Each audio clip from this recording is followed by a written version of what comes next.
Sampurasun para mitra, kalintang bingahna tiasa tepang deui dina acara Pani Ismana di kanal YouTube YKB Bahasa Sunda. Sate acan urang ngabandungan panglenyepan dinten ieu, hayu urang nenda nyuhunkeun pingpinan Roh Suci. Hatur nuhun Gusti kumargi kadeudeuh kanyaah kasalematan nu dilebet anjeun tos katampi ku abdi sadaya. Danget ieu abdi sadaya nyuhunkeun pingpinan Roh Suci kangge nuyun abdi sadaya dina ngalenyepan pangandika Gusti.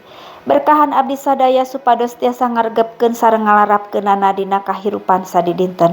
Dilebet nami Gusti Yesus Kristus. Amin.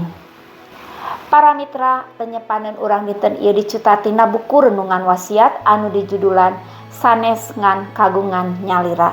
Dumasar kitab Kajadian pasal 17 ayat 15 dugi ka ayatna nu ka-22 sareng nas nu janten puseur panglenyepan urang nyaeta ayatna nu ka-15 anu ungelna kieu. Aya deui pangandika Allah ka Ibrahim, pamajikan maneh ulah disebut deui Sarai, ngaranna ayeuna mah Sarah. Para mitra, pikeun urang wetan, urang timur, nami saurangan mibanda hartos nu jero. Nami atanapi jenengan teu sakadar mintonkeun pakaitna saurangan sareng pancakaki atanapi silsilah keluarga. Nami teu sakadar munjukkeun ayana saurangan. Kumargi kitu nalika aya saurang murang kalih nu ririwit teu damangan wae sok disebat berat ku ngaran. Mangka biasana namina baris digentos dihajatan ku ngabubur beureum. Harapan nu dipalar ku ngagentos nami putrana mangka hirupna ge baris robih dikawit naririwit teras janten saurang nu sehat walafiat saterasna. Para mitra, teks kitab suci dinten ieu oge ngungelkeun perkawis nami ambu Sarah nu digentos. Kawitna namina teh Sarai teras digentos janten Sarah. Saleresna duanana Sarai sareng Sarah ieu muasal ti nami nu sami nu mihartos putri sapertos putri raja. Bentenna Sarai hartosna putri abdi atanapi putri kagungan abdi, sedengkeun Sarah mihartos putri. Sanaos katingalina saderhana, tapi nami nu digentos ieu gaduh makna atanapi hartos nu jero. Ambu Sarah ayeuna sanes mung janten kagungan Bapa Ibrahim hungkul, nanging parantos janten dipimilik ku sanes kanten umat manusia. Margi anjeunna bade dianggo ku Gusti janten saluran berkah ngalangkungan turunannana. Para mitra, sakur jalmi percanten sakedahna oge ngalaman transformasi atanapi parobihan sapertos kitu. Tikawitna kagungan urang nyalira ayeuna urang tos janten milik sanes kanten umat manusia, urang dipimilik ku sakumna jalmi. Kumargi kitu urang teu kenging deui ngan merhatoskeun kapentingan diri urang wungkul, tapi oge kapentingan umat manusia sadayana.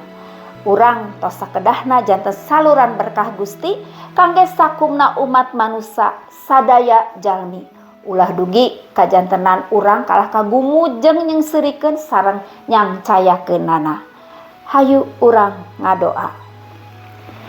Kapangersa anjeun Allah Rama dilebet Gusti Yesus Kristus, hatur nuhun kangge panglenyepan danget ieu patali peperih kanggo abdi sadaya supados ulah ngan merhatoskeun kapentingan diri abdi nyalira tapi oge kapentingan umat manusia sadayana. Pamugi guaran ieu janten berkah kangge abdi-abdi sadaya dungiatkeun iman abdi sadaya dina ngalakonan kahirupan sadidinten. Paneda sareng pangdoa ieu disambat sareng disuhunkeun dilebet asmaning Gusti Yesus Kristus. Hatur nuhun Gusti. Amin.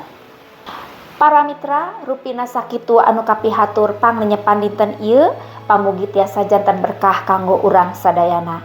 Ulah hilap subscribe, like sareng bagikeun kanu sanes. Margi ku hal kitu para mitra tos ulu biung dina ngamasurkeun Injil kasalamatan sasarengan YKB. Gusti Yesus ngaberkahan. Cag heula.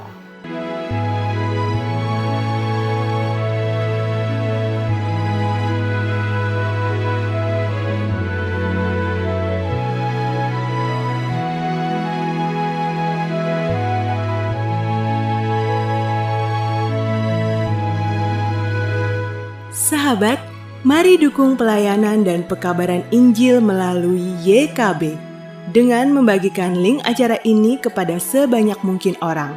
Dukungan juga dapat saudara lakukan dengan mentransfer dukungan finansial ke rekening BCA ke nomor 450 305 2990 450 305 2990 atas nama Yayasan Komunikasi Bersama.